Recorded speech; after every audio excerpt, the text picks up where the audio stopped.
Alright then, right-click and create a combinator and name it High-Pitched Lead. Inside it, create an instance of Thor, initialize, and open it up with Show Programmer. Again, I'll just put in some notes to work with now.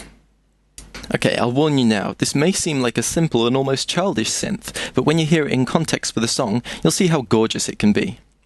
So create 3 analog oscillators, 2 saw waves an octave apart, and a sine wave, which will also take down an octave.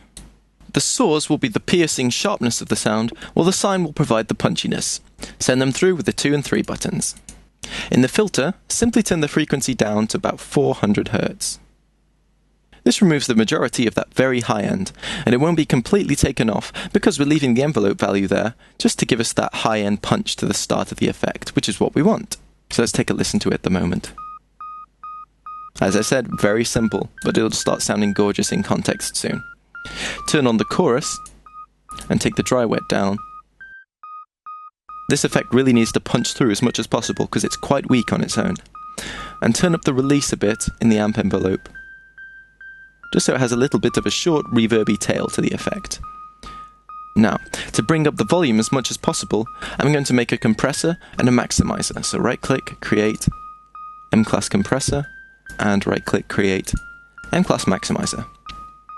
Hit the 4 milliseconds look ahead on the limiter so it's brick wall limited and it's not going to clip. Then completely turn up the input gain on both of them to really bring that volume up, because it's quite a quiet effect. Lastly, add a delay unit. Right-click and create DDL1 digital delay line. Turn the steps up to 4 and turn the feedback and dry wet down to about 1/4. So it's not too prominent.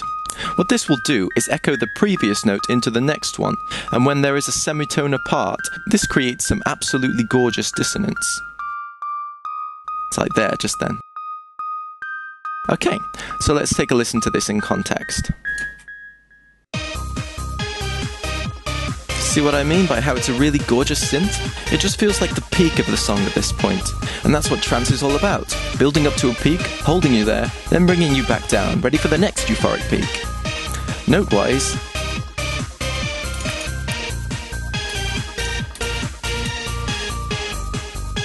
this effect is just all notes in the key, all on the backbeat, just like the bass line. I've allowed myself to be a bit creative, but if I wanted it to be catchier, I'd probably use a similar riff looped, like in the other sections. In this instance, I just love how the melody worked, so I kept it more interesting and catchy, though I have kept to staying to one note, just so it really drives it. So there you have it. A lead synth more euphoric and uplifting than a hot air balloon in Ibiza? I've never known how to pronounce that. A verse synth more plucked than Pamela Anderson's eyebrows, and a plinky plonky synth that's very nice. Join me for day 5 where I'll be adding some effects, some whooshy filtered noise, and choir and strings to really fill out this song and make it sound more professional. You'll be surprised how much better things sound with a few effects. See you tomorrow. If you found this tutorial useful, help me out by rating this video or posting a comment so other people can find it. And don't forget to check out my website, boyinaband.com. Have a nice day!